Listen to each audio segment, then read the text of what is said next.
the world. And I'm privileged to have my guest today, my fellow Toastmasters or fellow storyteller, Aaron Beverly.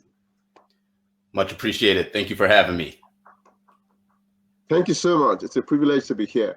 It's a privilege to be here with you. We don't talk to people like you every day. So once in a while, you have the privilege. Well, some people talk to me every day.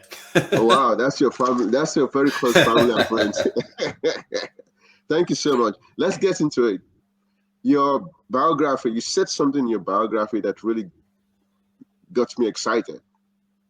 You said introversion is an asset when it comes to communication.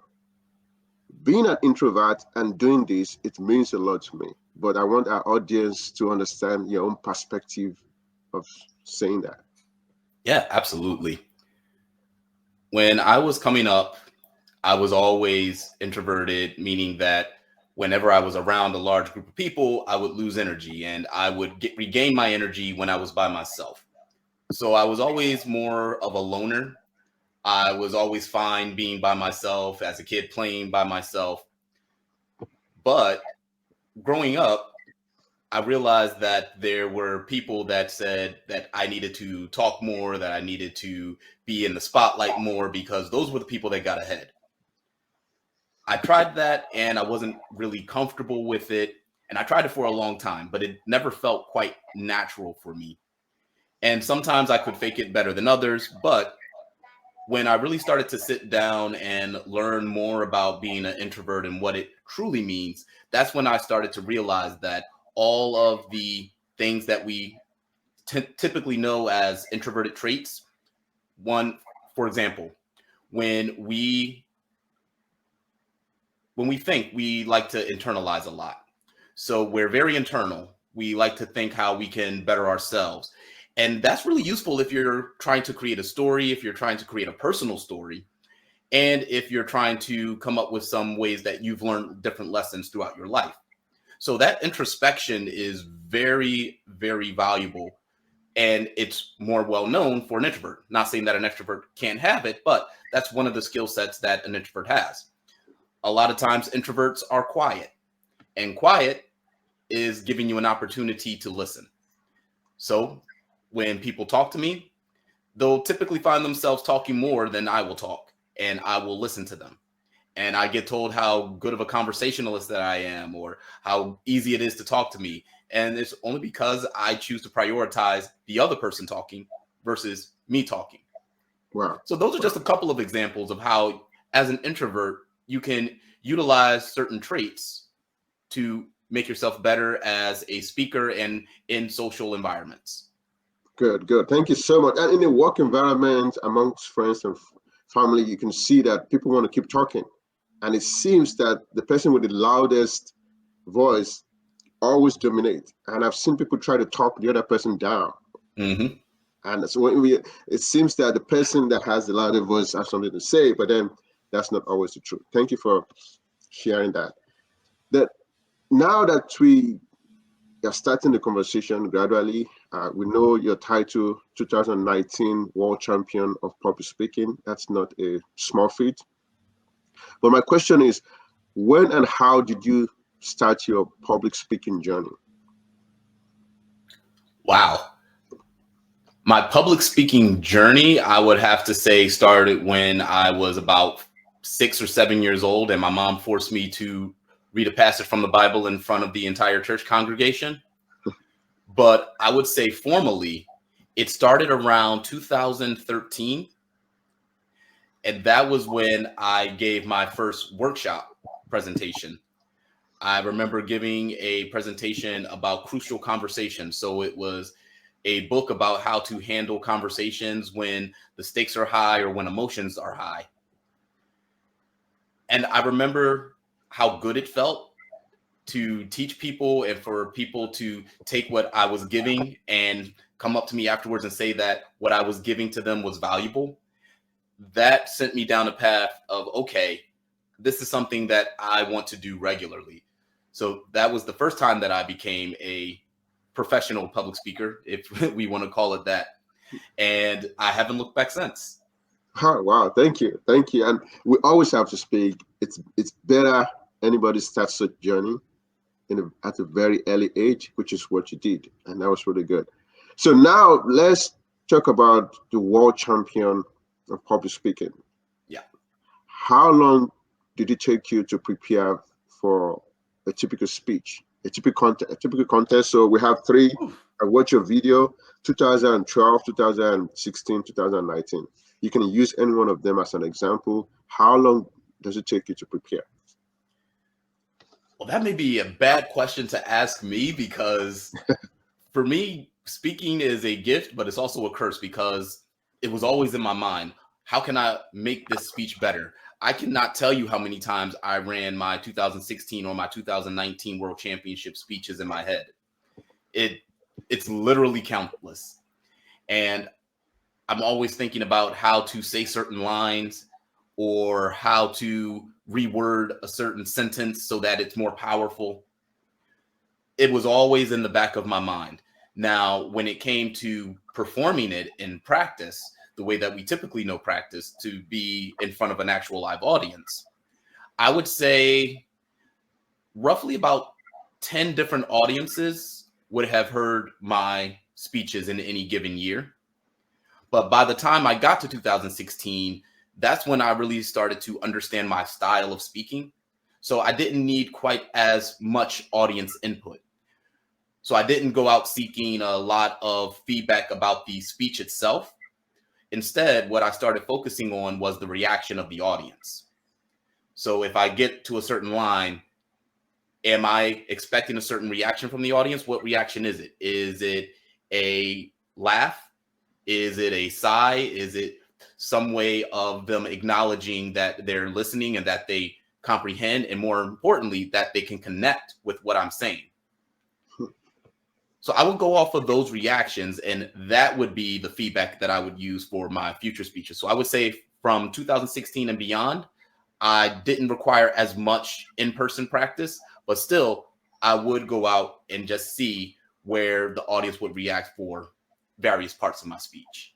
Good, good. Thank you. You mentioned something that is very important. At the early stage of my Toastmaster, it feels like when I go to a contest and I hear somebody giving a speech at the contest, it seems that the person that get the most reaction win the contest. Now, Toastmasters change the rule and say that, well, when you're giving a speech, you cannot refer to what somebody has said, and that actually made people to get less reaction when they give speech because they can use the other person's speech as a setup anymore.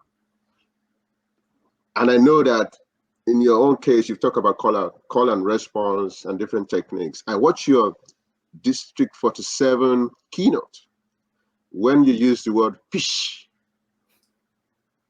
And it seems that when you use the word, every time you got a response from the audience. So in your own case, what would you say, which advice would you give for getting a reaction consistently from the audience? And how did you come about the word psh? And which word would you suggest for me to use? Because I want to be able to do that. So the first answer to how did I come up with the word psh, it was just a reaction that I've always done as a kid. It was just an expression that I was familiar with where it just meant that what you're saying is nonsensical, that this is absolutely ludicrous. And I just decided to use it in one of my speeches and just ran with it. But when it comes to how to get a genuine audience reaction consistently, I would say number one, you have to make sure that you know your personal story. A personal story about a challenge that you have overcome is probably going to get the most consistent audience reaction because that's what the audience is looking for. If there's an audience member out there that's struggling with a problem and you come to them with a possible solution and you back it up with your own personal story so that they know you're not just saying this, you've lived it, that's going to get a genuine connection with your audience and a genuine reaction. Now, when it comes to humor is a little tougher because for me, it's a lot of trial and error. Whenever I'm in a conversation, for instance, I'll try to drop some lines to see if one person laughs. if that one person laughs, I'm keeping that in the back of my mind because I want to try to test that out on a larger audience. So it may be in a group conversation where I'll try that line again and see how it impacts the audience that I'm speaking to. And if I get a laugh there, okay, I think I have something that's genuinely funny and it can probably make its way into my speech. That's one way that I do it, but sometimes I'll just come up with something and try to test it out in a practice speech, and I'll see what the reaction is.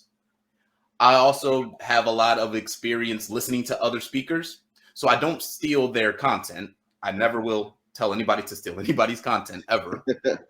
But some of their joke structure or some of their delivery of how they tell their jokes, I'll keep that in my mind. So if there's a certain tone that they use, if there's a certain inflection, I'll see if I can mimic that and see if I can get the same response. And a lot of times now that I've built up that experience, I tend to be more right than wrong. Yeah. Wow. Thank you. Talking about joke structure, studying your speeches on YouTube, I spent a lot of time doing that. I discovered that something that you like doing is to take your audience in this direction and quickly change it. Mm-hmm. Like you're changing, you're giving an answer to an expectation, but then what you usually say is different from what they expect you to say. And it Yeah. seems that you get a response every time you do that. And Yeah. that's something that I really like about your style. Yeah. It's called the incongruency theory of humor. So Wow. you lead somebody in one direction and then you swerve and give them something that they weren't expecting. And in that moment of the unexpected, that's what generates the laugh, or at least that's according to the theory. Wow. That's very safe because other types of humor, self-deprecating or picking on audience can be very risky. It could easily go wrong. It could easily go wrong. So we have a guest here on our show. C. Chopra is asking, when you give presentation, when you talk about recording, you said you had like 10 recordings and things like that earlier now. He's asking, do you record with the audience? Because I know that people can have different opinion about that. When I first started my Toastmasters, I usually just record all my speeches, and sometimes I have to record people while I'm doing that. So I think that's why he's asking that question. Yes. So early on in my speaking career or my contest speaking career, I did a couple of times record the audience. However, I realized when I was looking at the audience's feedback, they were no longer natural because they knew that they were on camera. So they wanted to make sure that they looked good for the camera. I didn't want that. I wanted genuine responses. So if I had to shift the camera away from the audience and just put it on myself, that was fine. Instead of focusing on what the audience looks like, I just wanted to focus on the audio. I wanted to understand, what did they laugh at? What was I getting a reaction, like a sigh or an expression of shock? Those were the signals that I was listening for now. So I record the audience, but it's more audible rather than the visual. Yes. So something that I also find very interesting is when you talk about audience. I've experienced different audiences before. I've have people or audience that I in quote I can call unfriendly or difficult audience that probably are doubting what you're saying based on their facial expression, or they're even showing that they don't like you. My question is, have you found yourself in such a situation, and how did you maneuver it? I don't think I've ever had a situation where I had to speak to a hostile audience where they were just not listening to me because they didn't think I had anything of value to say. I don't think I've ever had an extreme audience like that. One thing that I will say to your question, though, is that a lot of times we think that the audience isn't receiving what we're giving, and we may misjudge a facial expression or a gesture. For instance, if somebody's crossing their arms, but they're looking directly at you, one would think that, oh, they don't like what I'm saying, or they're defensive. For me, crossing my arms is actually a rest position. And it's actually when I'm looking directly at somebody when I'm crossing my arms, is I'm focused on what they're saying. So we shouldn't misjudge somebody's gesture or body language all of the time. Because there could be somebody, for instance, that's yawning while you're talking, but it could just be because they haven't had enough coffee yet, but they're very interested in what you had to say. Yes. So I always try to keep that in mind when I'm speaking to my audiences, that if I see a certain expression or if I see somebody with a certain body language, I don't try to read too much into it, and I keep going on with what I was talking about. Now, what I will focus on is the person or are the people that are smiling, the people who are giving me good feedback. And I'll work off of that energy. And while I'm still addressing all of the crowd, I'll still eventually make eye contact to everyone, including the ones who are seemingly not very responsive to what I'm saying. But at the same time, I'm feeding off of the positive energy and going about my talk. Wow, interesting. I mean, a good example of recent event is the inaugural speech that Elon Musk gave a sign, and people have different opinion about that. What does this mean in America? What does it mean in Germany? And things like that. We're not going to get into politics today. That's going to be another day. Now, I think Sid said something here. It's kind of hard to accurately assess and remember the audience reaction while presenting. Of course, it takes a skill to maneuver that. And do you have anything to say about that? So I'm not sure I fully understand the question. So is it how to quickly ascertain? To quickly and accurately, because sometimes it could be interpreted wrongly. Mm-hmm. Like, for example, a good example is what you just gave, the folding of hand. Right? If I'm talking to somebody and they fold their hand, I can easily think they're not interested in what I'm saying. Right. But then you just said that might be wrong. Exactly. Yeah. So it's the quickly that gets me, because I don't think, for me, I'm only speaking for myself, I've never done anything quickly. Quickness has never been my style. It's actually one of the reasons why impromptu speaking is one of the styles of speaking that I'm still trying to get better at, and I have a long way to go in my own mind.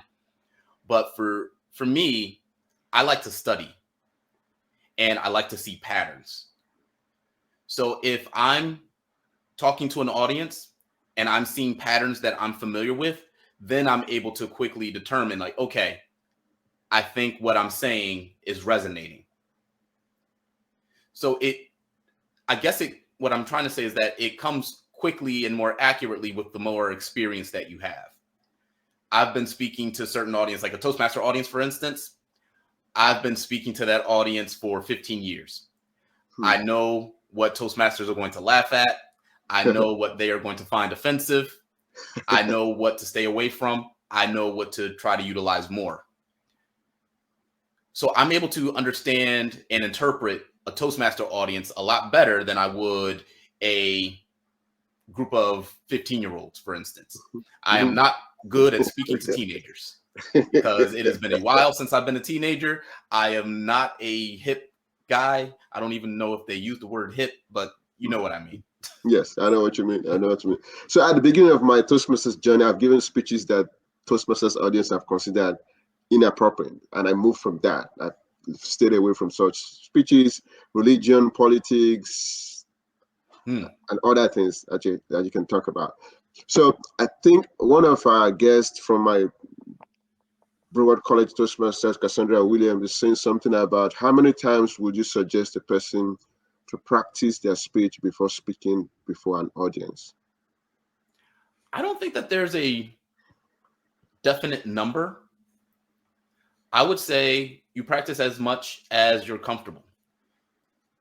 So if you're giving a speech and you're not able to remember the words, that's a sign that you need to practice a little bit more.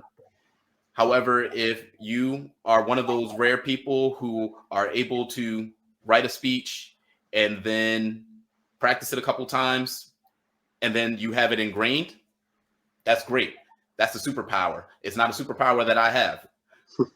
I always say that there's no such thing as the way. There is only a way, and it is up to you to find your way. How many times you practice your speech is you finding your way. As I said, for me, it was countless how many times I practiced my speeches, because in the back of my head, I'm always thinking about my speeches.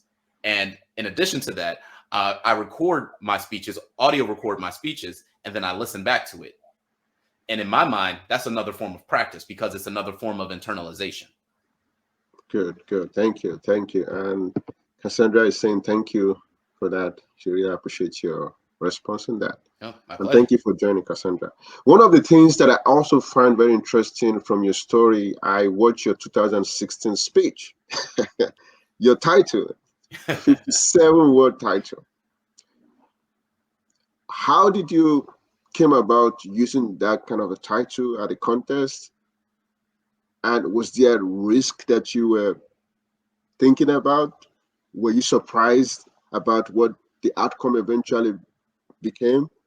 And you also did something in 2019. You used that title as a setup for a punchline during your 2019 championship, and you won that. Yes. That sequence of events, did you expect it? Was it surprising to you?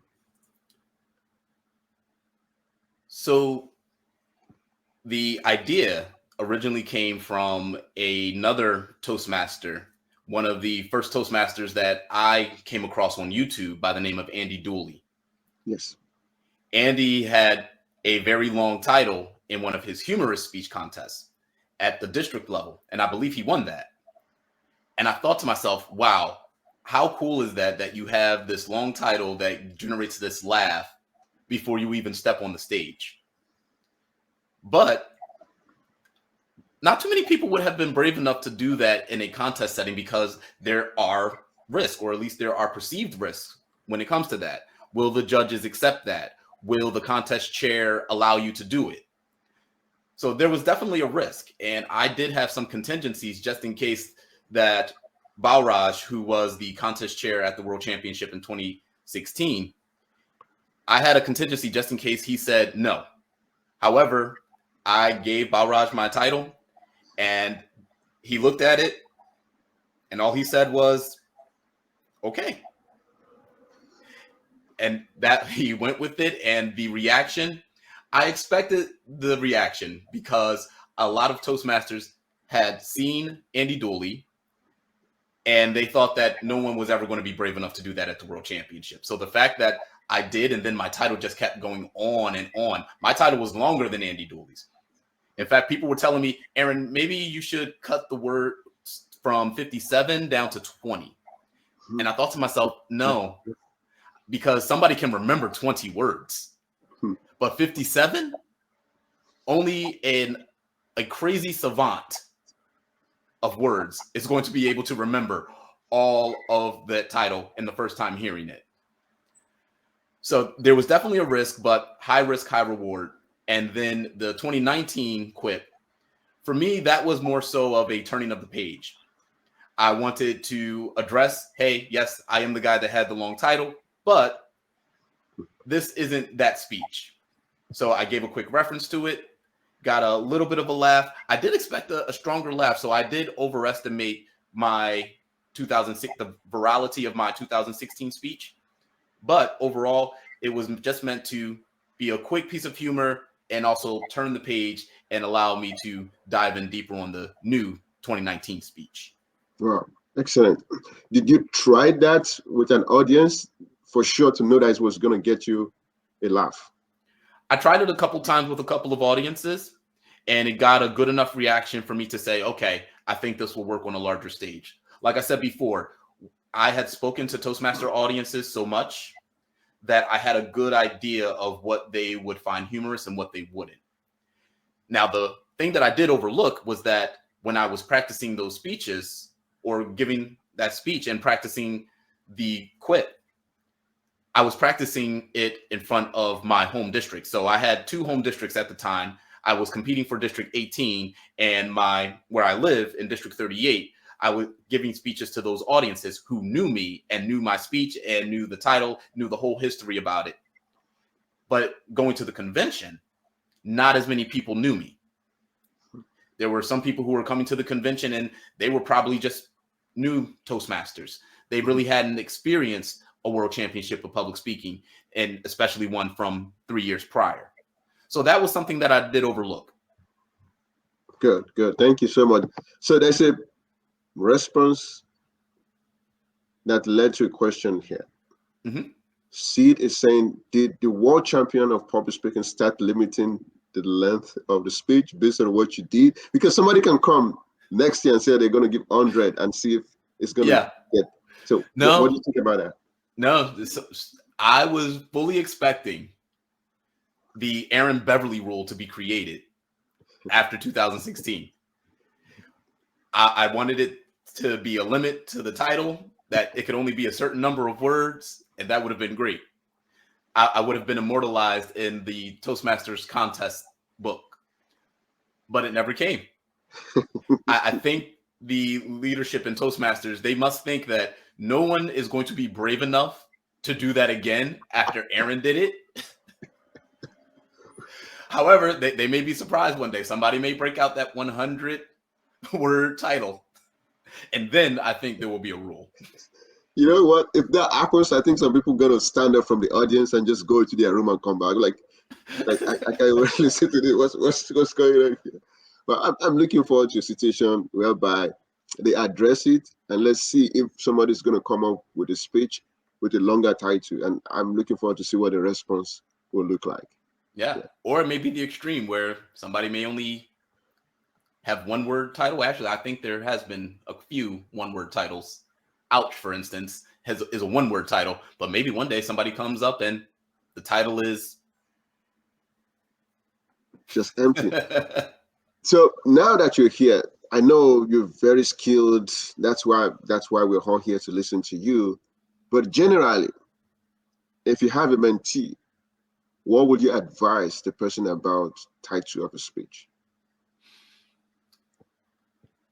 I would say that the title comes last.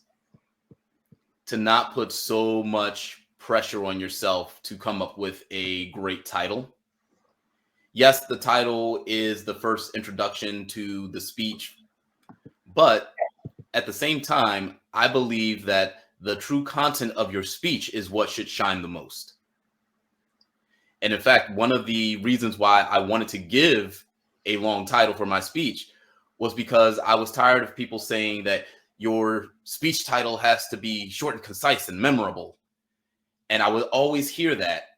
But my thought process was, they're not supposed to just remember the title. They're supposed to remember the content of the speech.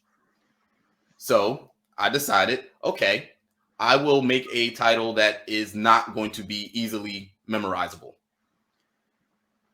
And I did that. Nobody remembers the exact speech title. Very few people remember the exact speech title, but a lot of people know about the title and how it made them feel. And for me, that's a better impact of the title than just the stressing about what your title should be. So I always go for the effect, and the effect also comes from the content of the speech. The title is just an add-on. Thank you so much. You mentioned something that is very important in speeches, how the title makes the audience feel. Audience feel. In your own experience, how have you been able to play on exciting emotion on the side of the audience? What skills have you used to make sure that people are not just listening to you, you're making them feel something, and hopefully what they're feeling can be expressed in form of reaction? And we know the judges like that. Judges like it when somebody's giving a speech and they can look at the audience and say, well, the audience is actually reacting to this speech. So what is the playbook for you to make sure that your audience can be moved emotionally and hopefully respond through their reaction? I will take that answer, or I will take that question and try to put it more in, make it more about story. It's not necessarily about how the speech itself makes them feel. Now, there are definitely ways that a speech can make somebody feel, and it really comes down to that personal touch. But for me, when I'm on stage, especially for a speech contest for Toastmasters, I'm focusing on the characters in my story. It's not, can the audience really connect with me and react to what I'm saying? Can they connect and react to the character in the speech? So not Aaron Beverly, the speaker, but Aaron Beverly, the character. For instance, if I just walked up to somebody and say that, hey, I went to a wedding and I had to protect the shoes, okay, that's fine. But in the story format, where I'm building up the anticipation of how I'm protecting these shoes with my dear life, how they were going to be ransomed if I couldn't fulfill this job right. So people are getting behind Aaron Beverly, the character, because he has this mission and there's an antagonist that's trying to take the shoes from him. And this is a crazy story about him protecting the shoes and how everybody's trying to get them from him. And at the end, I lose the shoes. And because I built up so much anticipation, because I had built up so much tension in the speech about me protecting those shoes, when I told the audience that I lost the shoes, there was an audible, oh, because the audience was invested in the character drama. They wanted me to keep the shoes. They wanted me to win, and I didn't win. Yeah. Yeah. Well, thank you so much for sharing that. Now, still talking about the speech you just mentioned, we have a question from Sid here, which I was also thinking about. A very good question. When you're preparing for a world champion of public speaking, a lot of things come to your mind. You start thinking about your personal experiences, and you have a couple of stories, which you have advised in one of your videos to have a library of stories. Yes. But he's asking, when you now go back to those stories, how do you know which one of them is good enough for the contest? And at what point do you bring them in? There are a couple of ways that I've decided that a story was good enough. One is just to test it out in one of your Toastmaster meetings and see what happens. So I always like to take the mindset of a scientist when it comes to speaking. I just want to test something, see what happens, and then I start to break down why something may or may not have worked. But other times I look at the stories or the ideas of stories that I have, and does it make me laugh? Does it make me react? Do I feel strongly about it? If I feel passionate enough about it, if I feel strongly enough about it, then I feel that it's worthy enough to go into some type of practice speech. I talked before about integrating some lines and some quips into personal conversations. Mm-hmm. I'll do the same thing with stories. I'll tell people a story, whether that's my mother or my sister or my friends.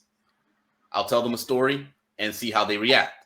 If they don't laugh, okay, maybe I just need to change the delivery a bit. I'll try it with another group of friends. If they don't laugh, then I know, okay, what I did probably isn't funny and I should probably find something else. But if they do laugh and they start laughing consistently, that's when I'll start building it and take it to larger and larger audiences. Wow. Thank you so much. Thank you for answering that. Thank you for answering. I really appreciate it. So this next question is from Cassandra. I see that you just answered the first part of it, which is how you get to that practice before you come to Toastmasters. So you answered that already. But then the next thing, what drives you to speak publicly? And what do you think should be a person's main purpose of speaking? What drives me is the knowledge that I can impact somebody through the words that I say. And for me, being a more positive person, at least outwardly, in my mind, I can get a little bit cynical, but I think that's about everyone. We always have that voice in the back of our mind that's a little bit more cynical than the outward appearance that we have. But I enjoy bringing value to people. Growing up, I never thought that I was providing anything of value to people. I didn't think I was earning my keep. So by speaking and by teaching people, I feel that I'm contributing to their lives. I'm making their lives better in hopefully at least some small way. And that's what drives me. And then, of course, there's the benefit of being able to connect with people around the world. Toastmasters has been such an invaluable company because it's allowed me to see a broader world, for me to experience cultures that I otherwise would have never experienced. And I know that Toastmasters is all about public speaking. So again, that drives me to keep getting better as a speaker because I want to keep bringing value to people. And I also want to keep connecting with people in these different cultures and these different backgrounds because I feel that it makes me a better person. Thank you so much. Thank you for answering that question. So the part of the conversation that I also think is very important is when you are giving a speech and you find out that you make a mistake that is very clear to you as a person. How do you adjust to that without letting the audience know that something is going wrong? We call it lifting the veil. And when you mess up, very rarely do I suggest you lift the veil. The only times that I will lift the veil is if I want to just bring some lightheartedness and humor. So for instance, if I'm speaking in front of an audience and I trip over my words, I'll do something like blah, blah, blah, blah, blah. And that generally gets the audience to laugh. It'll be a small chuckle. It's not going to be just this huge outward laugh, but it's a way to show that, hey, I don't take myself too seriously. I'm a human just like you. A lot of times, we as the speaker, we get into our own head and think that we have to be perfect. And I don't think that I've ever been perfect in any talk that I've ever given. It's always about that. It's always about how you perceive yourself more than how the audience is actually perceiving you. So whenever you're thinking that, oh, I just made a mistake. Oh, did the audience notice that? Stop thinking like that. The audience probably didn't even notice. And if they did, if you keep going on as if nothing happened, they're going to forget about it, especially if you're giving them something of value, because what they will remember is the value, not the mistake. Wow, thank you so much. Excuse me. In one of my clubs, I have a distinguished Toastmaster. I would say that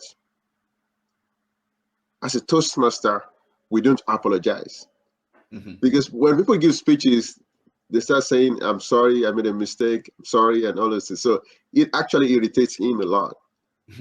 And so just to make sure people don't do that again, that's always what he says. So I was just hoping to hear your own opinion about that. And thank you for sharing that. Yeah. One of the things that's also very important in giving a speech that we don't really talk about, and I'm not sure you talk too much about it in any of your video. And can you guess what it is? I can't. Timing. Timing of the speech. The last contest you were there, that's where I met you. We connected, and thank you for being so gracious to talk to me. It seems that there was time disqualification even at that stage, the final stage, and which makes me wonder, how can that be prevented? In your own situation, how have you been able to work on timing of your speech such that you don't get disqualified at that kind of a level? Okay, let me adjust my seat for this one because I feel strongly about this one. As a speaker, especially as a contest speaker, you have to be the master of your talk. Meaning that you need to know exactly what words are going to generate a response from the audience. So you should have had enough practice and enough iterations of your speech to know what the audience is going to react to and what they won't. You also need to know at what time in your speech will you see the green light, which is the minimum time limit, the yellow light, which is a warning that, hey, you have 2 minutes to wrap up, or 1 minute to wrap up or something like that. I forget the exact time, but, and what are you saying when you see the red? Now, when you see the red, you have 30 seconds. And if you go over that 30 seconds, you will be disqualified. You have to know what word you have to say or what word you say when you see those signals. Now, sometimes the audience may react in a way that you weren't expecting. Sometimes, no matter how much you practice, the audience is going to laugh at something that you weren't expecting them to laugh at, or they're going to laugh longer for something that you weren't expecting them to laugh as long for. When that happens, you can adjust your pacing so that you can get back on track. One of the things that I did as a speaker, I would time the audience reactions. So if I were to show you a script of one of my speeches, after every line, you would see a number sequence. It will be 1, 2, 1, 2, 3, 4. And I'm timing my audience's reaction in the script so that when I read out the script, I'm going to pause for those many counts because I'm expecting some reaction. Now, when it comes to be live, if the audience doesn't laugh as long, okay, that's fine. I have now a lot more margin so that when they do laugh for longer than I'm expecting, I can allow them to laugh a little bit longer because I have that margin already built into my speech. Example, when I was given the 2016 World Championship of Public Speaking speech, one of the lines that I said, be honest, you enjoyed that, didn't you? So in the script, those lines, be honest, 1, 2. You enjoyed that, didn't you? 1, 2, 3, 4, 5, 6. Because I knew that that was going to get a bigger laugh. I think the longest that I've ever counted for, I think the longest may have been an 8 count. And I think it was that reaction. You enjoyed that, didn't you? Because you were almost sure that was going to get a reaction. That was going to get a long laugh. Wow, interesting. Thank you for sharing that. One of the things that we also talk about when giving a speech is that as a speaker, you have to grab the attention of your audience, or in a better way, capture the attention of your audience with a hook. And even in professional world, we talk about elevator pitch. And people say, well, when you're in an elevator with somebody, you have to grab the person's attention, say something in a way that they're going to feel like contacting you so that they can have more conversation with you. Mm-hmm. And most commonly, what people have done is to ask a question, a rhetorical question. I want to know your thoughts about capturing an audience. What other things can be done besides just asking a question, such that we can also improve our speaking through that? Right. There are a lot of ways to get attention. A lot of times when we say you need to have a good hook, and that's, you have to have a good premise or a good topic that's going to make the audience want to hear more. Or you want to capture their attention, so you tell a quick humorous story. There are so many different ways to get the audience hooked into what you have to say. Silence is another one. A lot of times, people will walk onto a stage and they'll just look at the audience with a smile on their face, or sometimes not even a smile on their face. And the anticipation is building. You want this person to say something, but they're not. And then they start speaking. So without even saying a word, they've gotten your attention and they've hooked you in. Now, the key, though, is to make sure that your speech not only has a hook, but that you're able to keep them on that hook. And that comes in the strength of your story. So it's not just about hooking them in. It's also about keeping them hooked on every word that you say. And that comes, again, through the strength of your story and the strength of your characters and their conflict. Wow. Thank you so much. Thank you so much. It's good to have the best talking to the best and learning from your experiences. So one of the things that I've also understand is that when you give speeches, there's different ways to speak clearly when giving a story. And you talked about storytelling a little bit now. What I've learned is that when you're giving a story, you have to set things up and introduce characters in a way that can make the image really clear in the minds of the audience. Mm-hmm. So, storytelling,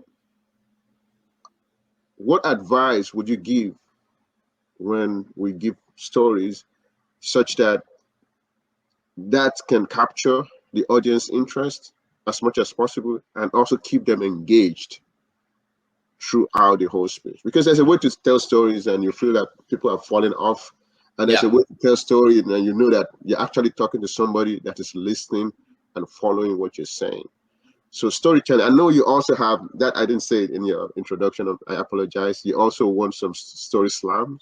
I saw that in your Yes. in your biography. So based on that experience and Toastmasters experience, what advice would you give with giving such stories in a speech?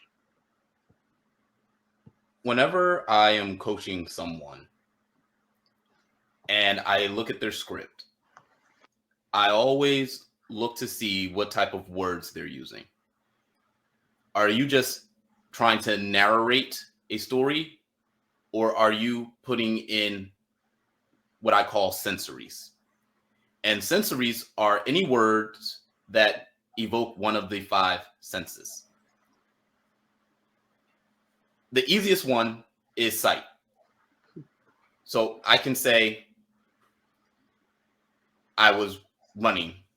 Okay, you're running, but I was frantically running down the street.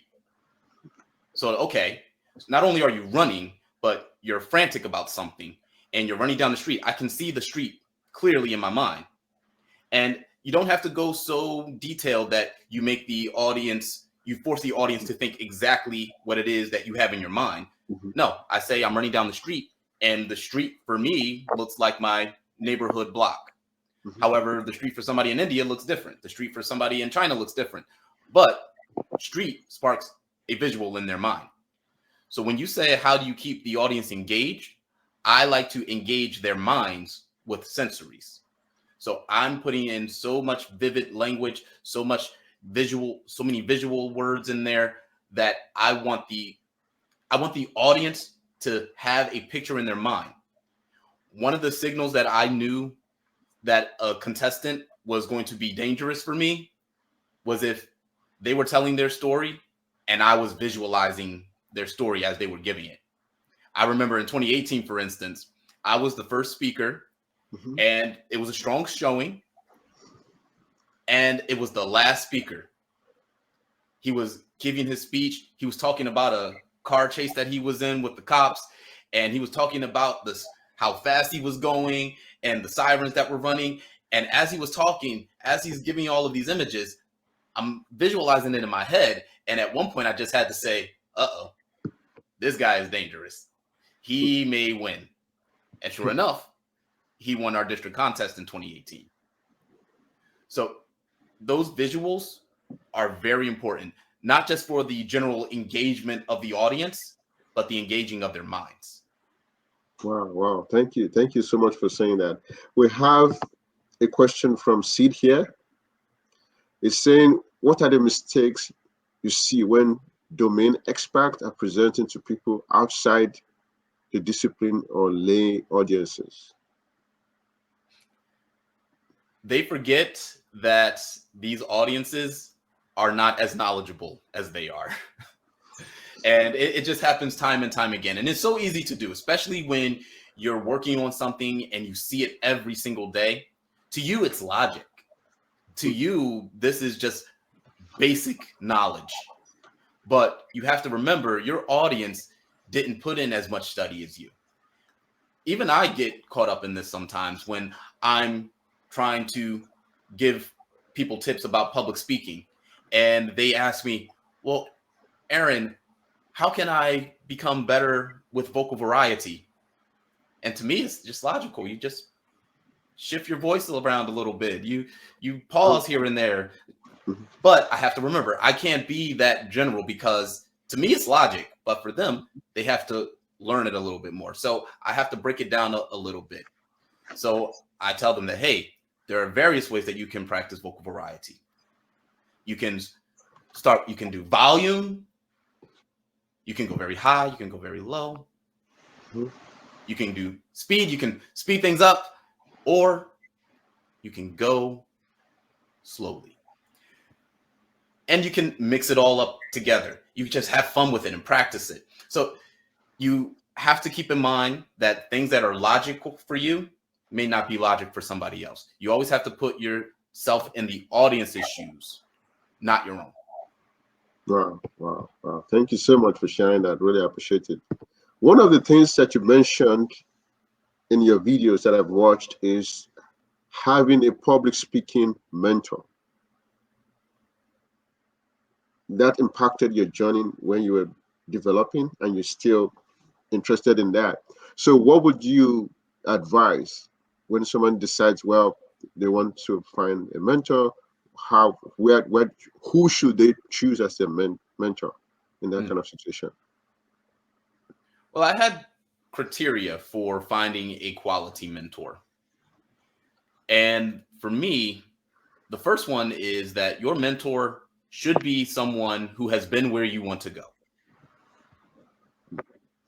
For me, I remember when I was first competing, I first competed in 2012, thought that I was going to win the entire contest in my first year ever competing, came second at the area contest, which is round 2 of 6 at the time. And I remember thinking, okay, I need help. So I went to a person who had more experience.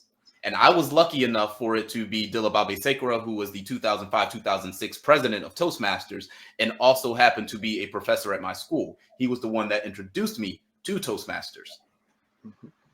But he was also a second place winner in the World Championship of Public Speaking. He had the experience. He had been where I wanted to go. Now, he didn't reach the pinnacle. He didn't get to the he didn't win the championship, I should say. But he had made it so much further than I had ever made it at that point. And that's what you have to find. You have to find somebody who is at least one level above where you are currently placing. So if you are trying to find or if your goal is to get to the area contest, well, talk to somebody in your club who has been to the area contest.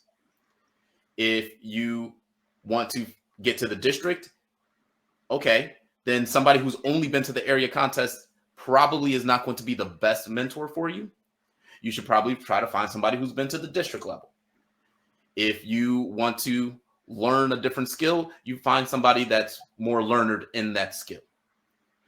So you always want to find somebody who is just a little bit better than you, at the very least, just a little bit better than you. But to find a good mentor, they have to be where you want to be. Good. Or have been where you want to be. Good. Thank you so much for sharing that. We have another question here from Nigeria, Adekune Ojuri. Thank you for joining. So he's asking, if you were in a position of a judge, what are the probable criteria you're going to be looking at when you're viewing a public speaker?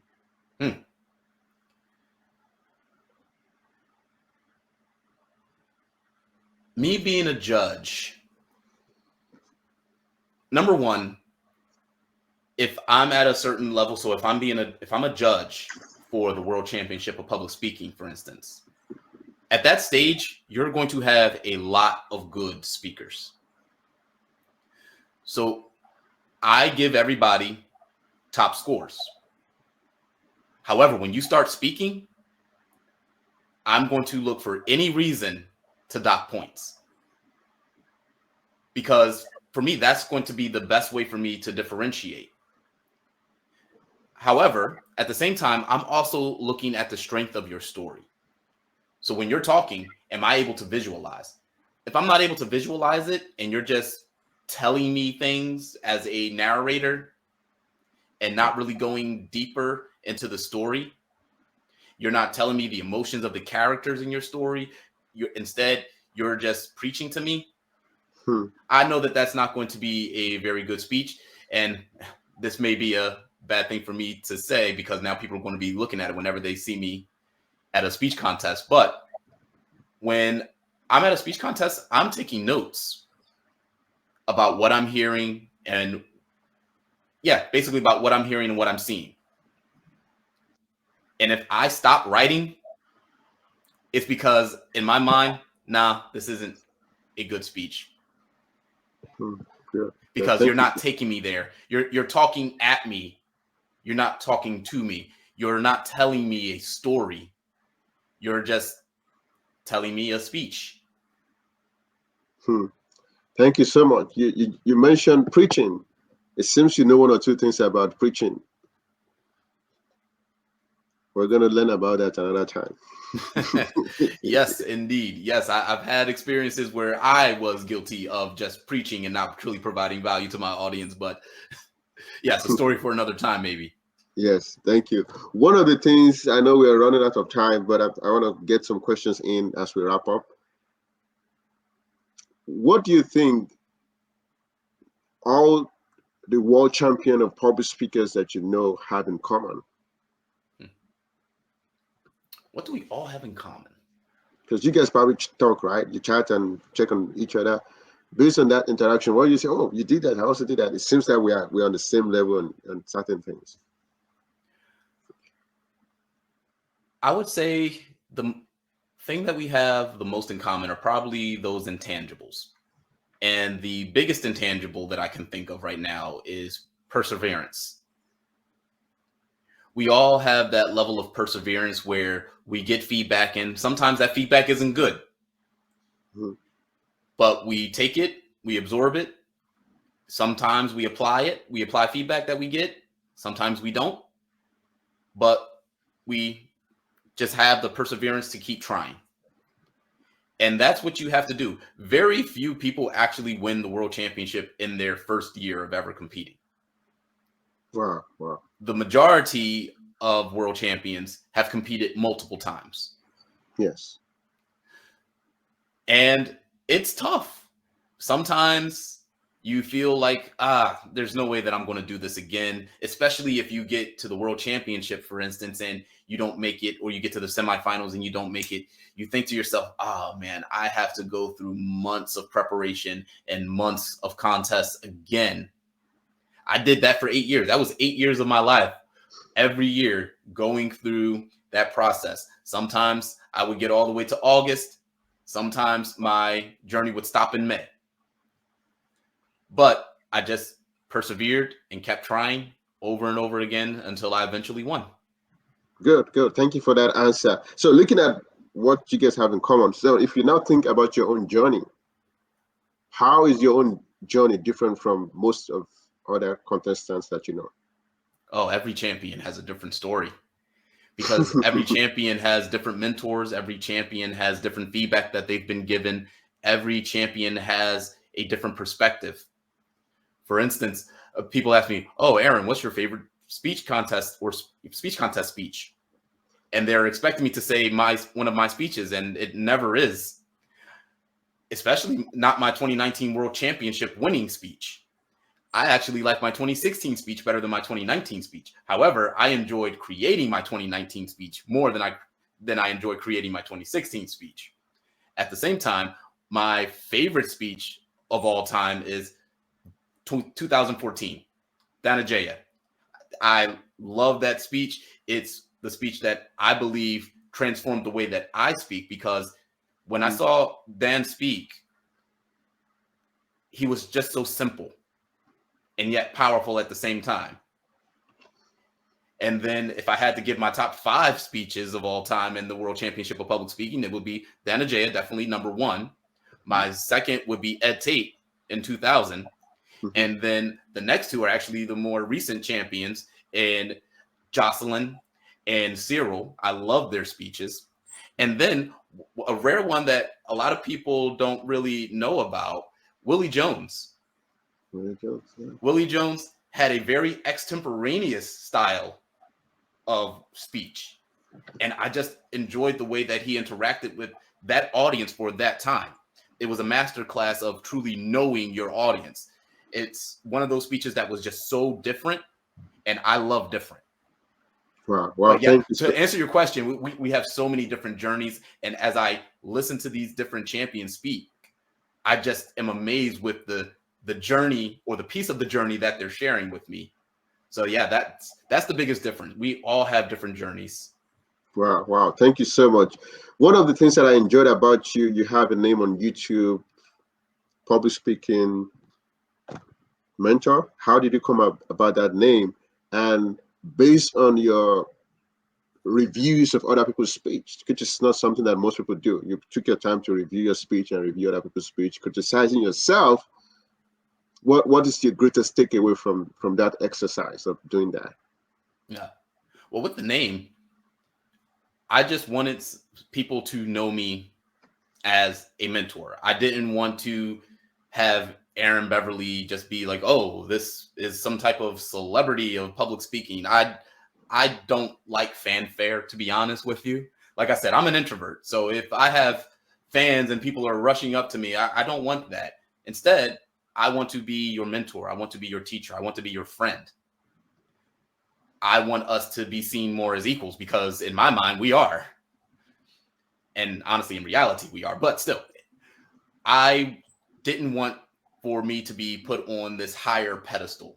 So I wanted to be known as your mentor. And public speaking is my niche. So your public speaking mentor. Now, when it comes to analyzing, you asked the question. I'm sorry, I forgot what that So was. It's, that was about you criticize yeah. your speech and other people's speech on YouTube, and I've been able to learn one or two things from those criticism that you've given. My question is, personally, what is your biggest takeaway from that exercise? What is the most rewarding part of doing that? I think the most rewarding part of doing that, well, actually, let me back up a bit because the reason why I even started analyzing and breaking down first my speeches, and then I broke down a couple of others, and I think only posted one of those, which was Verity's 2021 speech. I think she was the 2021 World Champion. Yes. I really enjoyed just picking their brain and seeing how, or thinking about how they constructed a speech and seeing the different techniques that they utilized and deciphering those techniques and breaking them down. I really enjoyed that process. And the reason why I started doing it was because I wanted to show people that, hey, just because you're a world champion of public speaking, just because you've reached this higher level of a contest speaking, doesn't mean you're perfect. So I wanted to call out some of the things that I wish I could have gone back and corrected. And I point out different things that I would have done differently if I was one of the other champions giving their speech. It's again, just to show that, hey, everything that a world champion does isn't law. We're infallible, just like every other person in the world.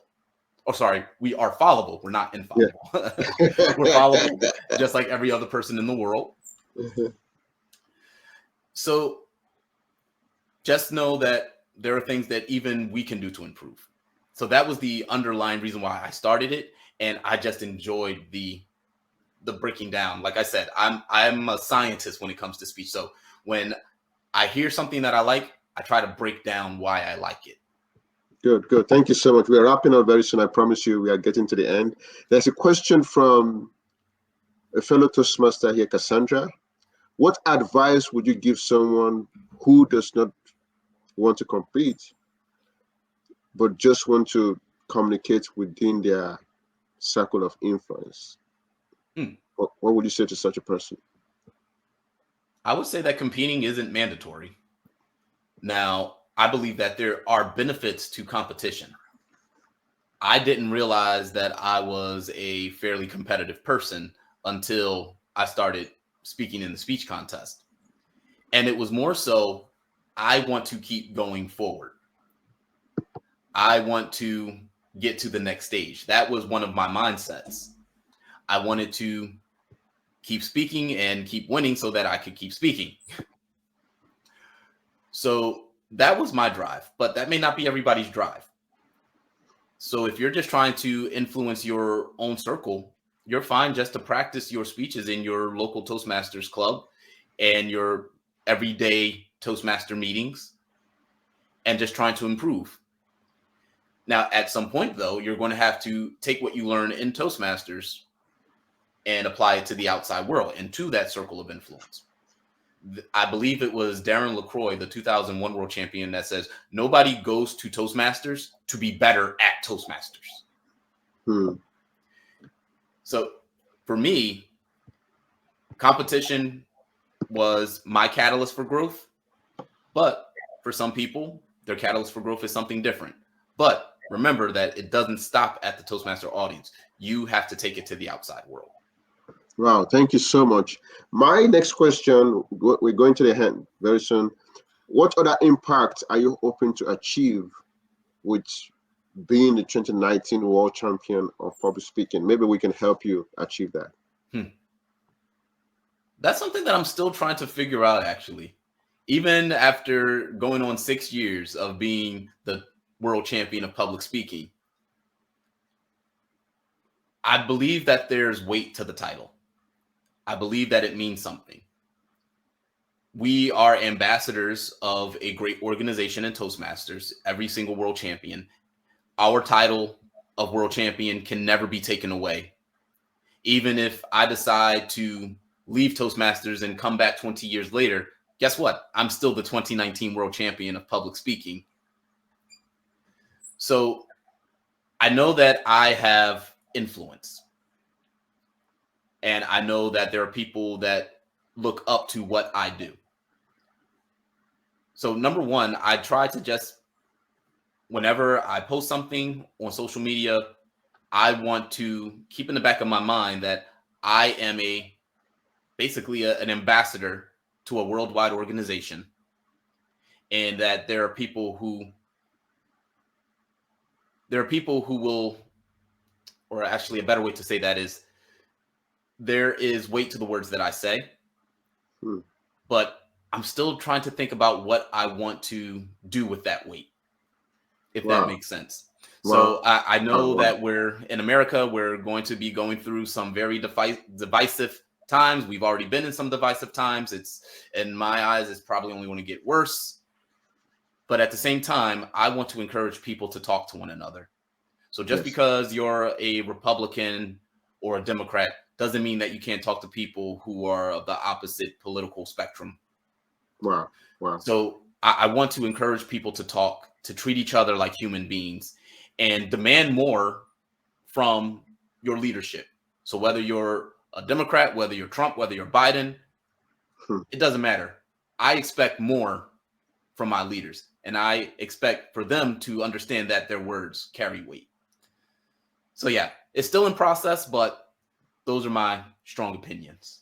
Well, eventually, when you know what it is, I'm here to support and collaborate with you on that journey. I'm interested in how I'll follow up with you on that. And I also saw the email that you were copied on, which we're going to talk about at another time. What was your experience when you went to Australia during your college days? I don't know. I usually like to ask a question that has nothing to do with the major topic, just to ease the tension. Something more fun. Australia. So that was 2007. And that was really my first trip overseas where I didn't have any family around. And Australia, while it's still Western culture, it's still very different from the United States, with a completely different geography, a completely different, for lack of a better word, atmosphere. And by atmosphere, I mean there was just a different feel amongst the people, that they were just more laid back and they were more chill. And that was really my first experience with another culture that wasn't my own. And I really enjoyed experiencing that culture. I enjoyed the food. I enjoyed the people. I went over there for a study abroad program, but for me, it was really just one term of vacation. It was a great time. I enjoyed it immensely. Wow, wow, wow. Thank you so much. That's my last question. But now I want you to say whatever you want to say to the audience. What last words do you have for our audience now that you just said that your word carried a lot of weight? So what weight do you want to put on us as we close the session? I would say don't be afraid to talk. A lot of times we have these opinions in our heads about other people, and we can get lost in that thought where we make this whole story about how this person is the worst person in the world. And all we really needed to do to contrast that or to combat that was to actually talk to them. I remember after the election, I reached out to another world champion of public speaking by the name of Jim Key. And Jim and I are friends. And it was good to talk to each other because in my head, like, oh, how can you think this way? How can you do this or that? But when you talk to somebody, like, oh, you're a family guy just like me. You want to keep your family safe just like I do. We have different ways of getting there, but we're still human beings. So don't be afraid to talk to one another, especially if you are a Toastmaster. Our whole thing is about talking. Yes. We need to talk to one another and do so in a constructive manner and not a divisive and destructive manner. So talk about how we can come together rather than how we are so different and need to be apart. Wow, wow. Bringing people together, bringing people together. Thank you so much for being here. Our guest, thank you. If this video session episode really increase your learning and really give you opportunity to be able to become better speaker, please like, comment, share, and join our channel if that's a possibility. And till next time, please help me say thank you to our guest, the 2019 World Champion of Public Speaking, Toastmaster Aaron Beverly. Thank you so much. My pleasure, Tolu. Thank you so much. Yeah, thank you for taking some time in your busy schedule to be here. I really appreciate it. I'm not taking it for granted. I really appreciate you. Thank you. And I hope I have opportunity to chat with you again in the future. Thank you so much. Thank you. Take care, everyone.